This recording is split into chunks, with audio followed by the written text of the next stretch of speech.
Verleden weken gong zorgkoepel Passana en ziekenhuis de Sionsberg failliet.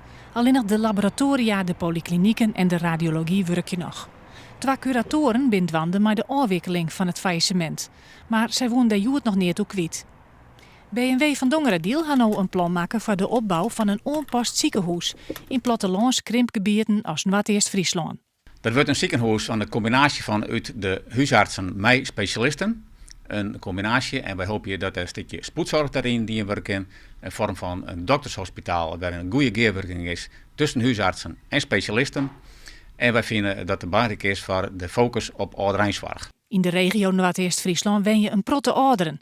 En die zoen voor haar kwaal net alle keren naar Ljouwert of Drachten reizigen matten. Ja, die inwoners die kennen voor de leegcomplexe zaken hier dan heel goed in Dokkum te lonen.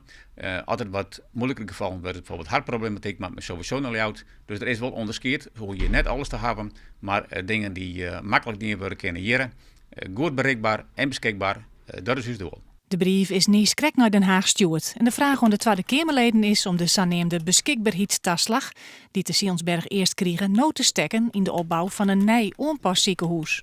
Die zit nu ongeveer op 2,3 miljoen. En wij vragen van Den Haag om die middelen in te zetten om die nieuwe zorgstructuur hier in de toekomst vorm te geven. Na weken waasje is er in de Tweede Kamer een debat over de toekomst van Lietse ziekenhuizen.